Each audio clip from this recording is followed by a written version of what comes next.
Okay, hey guys, so this is me putting on the Solly wrap. I had originally gotten a Moby ring sling, but I couldn't figure out how to make it tight, and I didn't feel like our baby was really secure in there. But Rachel helped me figure out that this was probably going to be the best wrap for us, and it definitely has turned out to be an amazing wrap. So I know that they do have like other brands that are just like the Solly, but I think that the Solly has a better material that's like more stretchy, and it doesn't really lose its, I don't know, quality. I've washed it a couple times because I like the way it smells when it's clean. And I use it a lot. And if your baby's colicky, I know that this can help them feel better, to be closer to you. It kind of mimics the womb as well. And it kind of lets you be hands free throughout the day, even though they say you should always have one hand on the baby. But let's be real. You don't always have one hand available to keep on your baby if you need to do other crap around the house. So whether you have the Solly wrap or not, there's going to be a tag in the very center of the whole long rope, or not rope, but wrap. So the center is going to be the center in between like your boobs. And one of the most important things to think about when you're putting on a wrap is that you don't want any twists in the fabric. So you want to try to keep it as not twisted as possible. And I'll show you what I mean in just a minute. So you want to start with the wrap. This is called the cummerbund or cummerbund, I don't know, part. So like at weddings, men wear the little thing around the waist. That's called like the cummerbund. So here's the middle. I'm gonna kind of bunch up the fabric. And this is the height of where your baby will be. So if you were gonna do it down here, this is how low your baby would be. They say you want your baby just like head's kiss away from you. So I'm gonna wrap it and come in the back. And this is the part, like you kind of want it kind of tight. This is the part that you don't want to crisscross.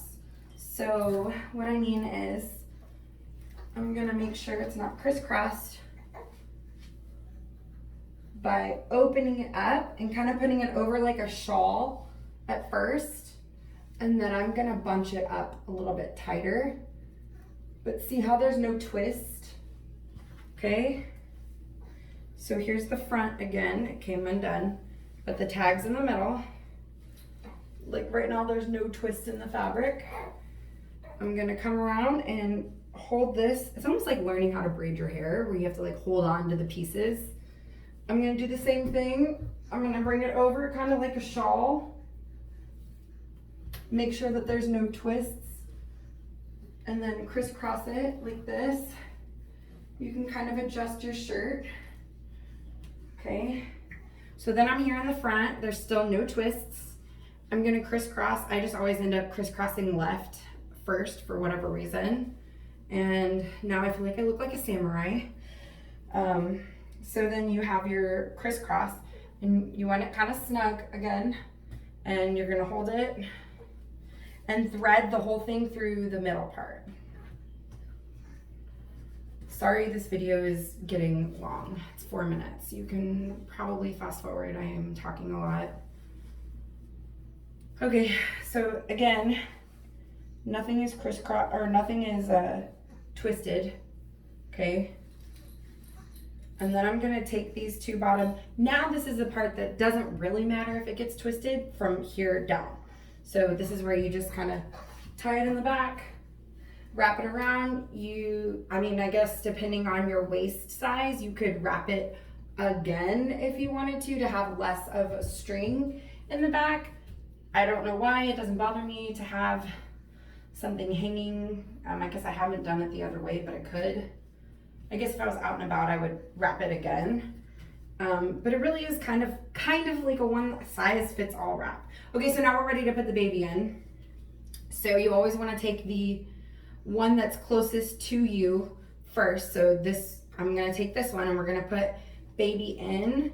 So like baby booty will go here and then his leg will stick out there. So here we go. He was just watching me the whole time.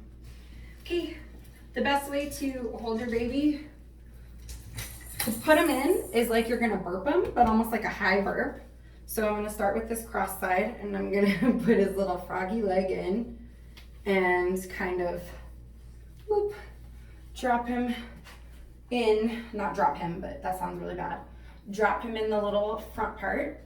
Okay, then this side can be tricky. It's gonna feel tight. They might squirm or not like this part. You get the other foot in, but once they're on you, they're gonna love it. Kind of feel like he's a little too high, but he'll like sink down. So you kind of like move their legs, make sure that their knees are higher than their butt, I think is what you're supposed to do. Someone correct me if I'm wrong.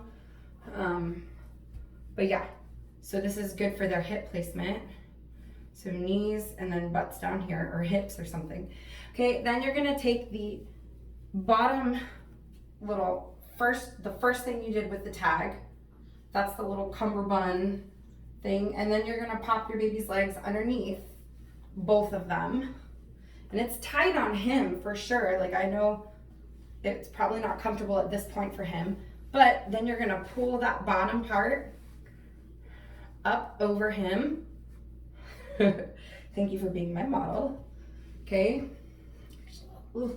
You're gonna pull that part over him, and you wanna make sure that the top is right at the nape of his neck, and then they can kind of just chill depending on their head control. So he's got a pretty good head control, so I wouldn't really have to place his head underneath one of these.